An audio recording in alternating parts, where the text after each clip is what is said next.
Welcome to the Sunriver Anglers Fly Tying Corner, where each month we bring you a new fly pattern to give a try to on our Central Oregon lakes and rivers. In addition to showing you how to tie each pattern, I'll feature fishing technique tips and tricks, and I'll cover some of the entomology behind each pattern to help gain a better understanding of the bugs that we're trying to imitate. I have field tested each of the patterns that I feature each month to make sure that they catch fish. I'll cover tying instructions for the fly as well as materials to help you be able to recreate these patterns on your own vise. For this month's Fly Tying Corner, we're going to tie a Tan Parahopper.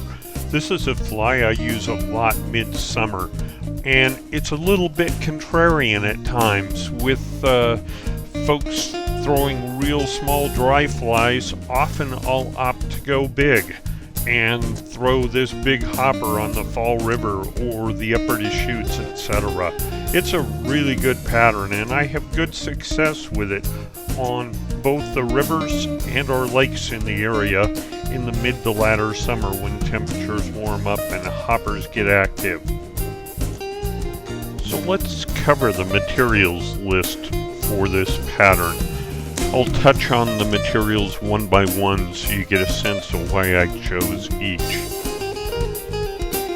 For a hook, I'm going to use a Firehole 718 in size 8. This is a competition barbless hook, and it's an extended length and a wide gape hook, a lightly curved hook with a medium wire that's really good for big terrestrials. For the thread, I'm using a Danville flat wax 6/0 thread in black. For the wing, I'm going to use a poly yarn-like material, and I can't remember exactly what the manufacturer of this is, but it's like a white poly yarn that I use for the wing. And I'm going to pull a hank of this off and tie it in to create a post on this hopper. For the rib on the abdomen, I'm going to use uni thread, size 3/0 in brown.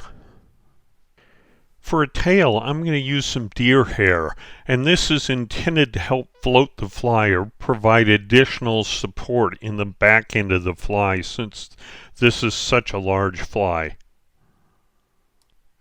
For the dubbing on the abdomen and thorax of this fly, I'm going to use a Zelon dubbing from Blue Ribbon Flies in a Hydropsyche tan. This really is a good solid hopper color.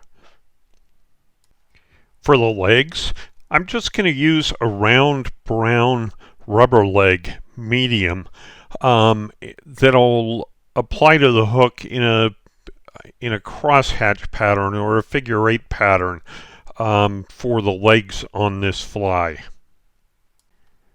For a hackle, I'm going to use a Whiting Hebert Minor dry fly saddle, and this is a pro grade and it's a variant. It has grizzly, it has speckled badger, it has all kinds of color in it, and it's one I really like for a hopper. So let's get started on this pattern. I'm going to tie on my thread right at the 2/3 point of the hook, which is where I want the post on this fly to be. Next, I'm going to clip off some deer hair and stack it in my hair stacker. And I'm going to measure this out for the tail and tie it on with widely spaced wraps. I don't want to compress all of this deer hair. I want to maintain some of the buoyancy to help float the fly. So next I'm going to tie on my polywing. So I've taken a hank of this polywing material and I'll tie it in right at the 2/3 point of the hook where I want my post to be, and I'll wind that back to the tail, and I'll cut that off with a cut that's 45 degrees to kind of build a taper into that tail.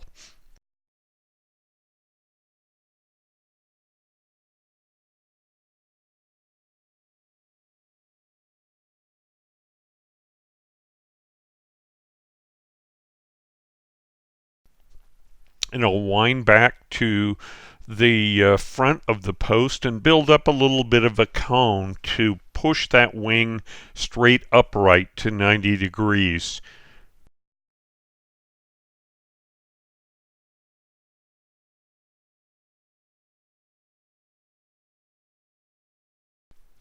And from there, I'll post the wing with a number of wraps. And I'm going to post this about a 1/16 of an inch, 3/32 of an inch.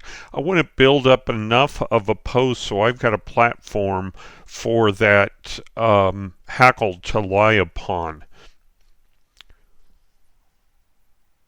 I'm also going to leave this relatively long at this point in time because it's a handle as I tie other things on the hook, and it'll help me keep things out of the way.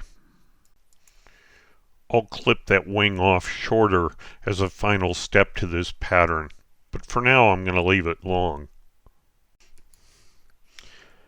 Next, I've trimmed off about 6 inches of my 3/0 brown thread, and I'll tie that in right at the tail set position and leave that reserved for now.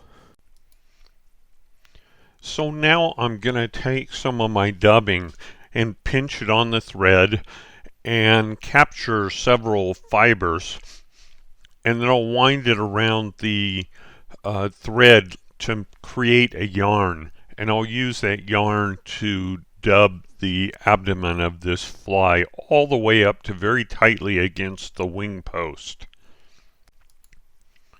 If I need to add some additional dubbing, I can just spin that dubbing right over the top of some of the existing and continue on forward. Now you can see I've got a pretty fat body here, and that's intentional. A hopper that we're trying to imitate has a pretty robust and fat body, and so that's by design in this pattern.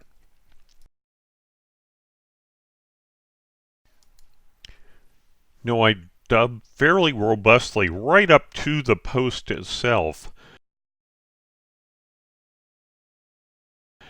And now I'm going to go ahead and rib the body with my brown thread just to provide some segmentation.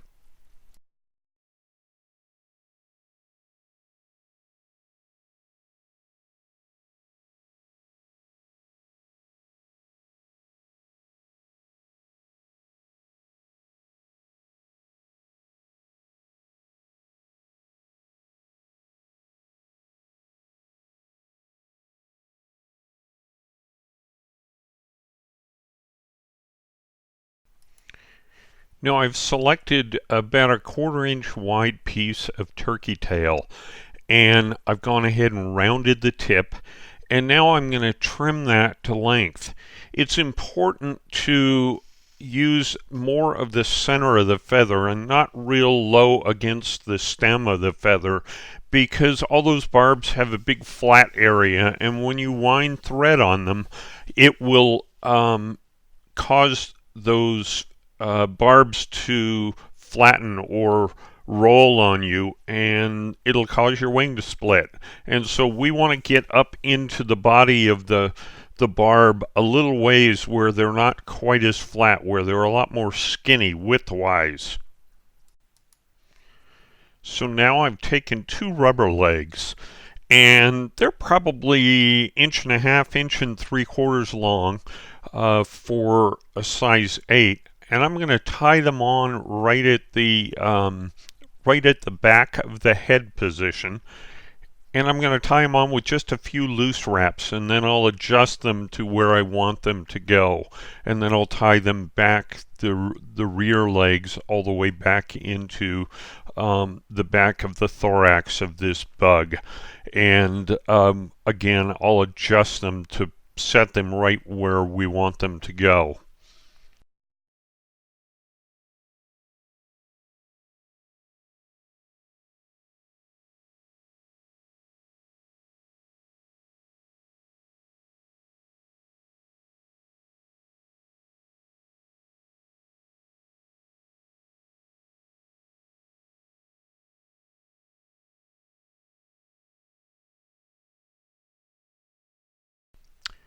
And then I'm going to put a little bit of dubbing over that thread wrap area right behind the post.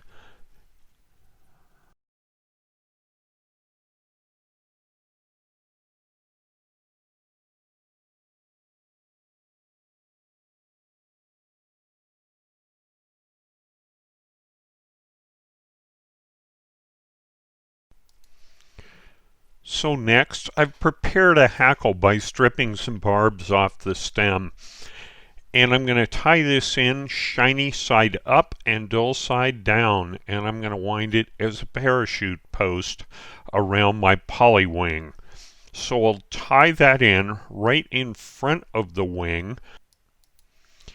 And I'll go ahead and finish out the thorax of this fly with the rest of my dubbing. So now I'm going to wind this hackle around the post, and I'm going to start fairly high on that section that I created when I first tied thread around the post, and each wrap will be underneath the preceding wrap. And I'm probably going to tie in 8 to 10 winds of hackle around this wing. I need some fairly significant flotation for this fly. It's a big fly and it needs some help getting floated, and so I'll go ahead and aggressively hackle this pattern to allow it to float well. Now I've whip finished this fly right in front of the legs. That will prop those legs up just slightly. And then I'll trim off the excess thread, and then we'll finish up this pattern. The last step is I'll clip this wing to size. I'm going to leave it about a 1/4 inch long above the hackle. And it's primarily there as a post and also as a sighter, so I can see this pattern more effectively on the water. So now let me spin this around in the vise a couple of times so you can see all sides of this pattern. Parachute hopper is one I use a lot on our local rivers and lakes all throughout the latter part of summer. So that has been your Sunriver Anglers Fly Tying Corner for this month. Give the Tan Parahopper a try. I think you'll like this pattern. And if you like what you see, please subscribe to our Facebook page at Sunriver Anglers and subscribe to this YouTube page. Thanks for watching.